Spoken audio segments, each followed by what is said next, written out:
شہیر اور اذلان دو بھائی تھے جن کا تعلق متوسط طبقے سے تھا۔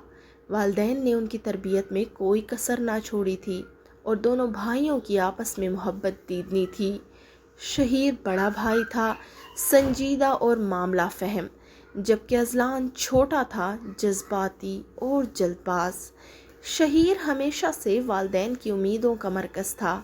اس نے محنت کر کے ایک اچھی ملازمت حاصل کی تھی اور گھر کی مالی ذمہ داریاں سنبھال رہا تھا۔ دوسری طرف اذلان اپنی زندگی میں کچھ بڑا کرنے کے خواب دیکھتا تھا، مگر اس کا انداز ہمیشہ سے غیر عملی تھا۔ وہ اپنے خوابوں کی تعبیر کے لیے راستے کی تلاش میں رہتا۔ ایک دن اذلان نے ایک نئے کاروبار کا ارادہ کیا اور اپنے خوابوں کی تکمیل کے لیے شہیر سے مدد مانگی۔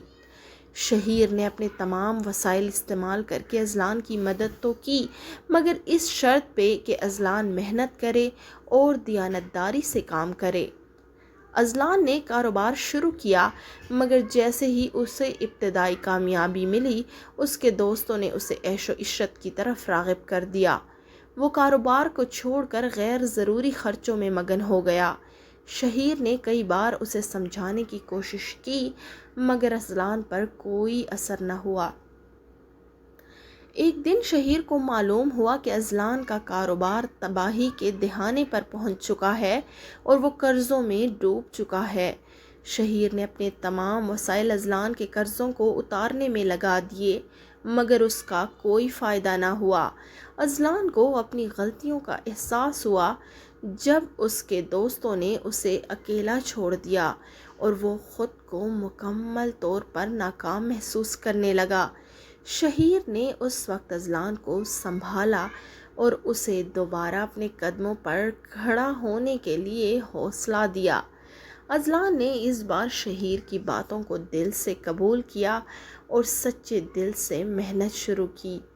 شہیر نے اس کا ساتھ دیا اور دونوں بھائیوں نے مل کر ایک نئے سفر کا آغاز کیا۔ اذلان کی محنت اور شہیر کی رہنمائی کے باعث وہ دوبارہ کامیاب ہو گئے۔ اس کہانی کا پیغام یہ تھا کہ زندگی میں کامیابی سے خواب دیکھنے سے نہیں ملتی، بلکہ محنت، دیانتداری اور رہنمائی کے ساتھ قدم اٹھانے سے ملتی ہے۔ بھائیوں کی محبت اور ایک دوسرے کی مدد نے انہیں زندگی کے ہر موڑ پر کامیاب بنایا۔ امید ہے کہ آپ کو یہ کہانی پسند آئی ہوگی۔ اگر آپ کو یہ کہانی پسند آئی ہے تو پلیز ہمارے چینل کو لائک کریں، چینل کو سبسکرائب کریں اور بیل آئیکن دبائیں۔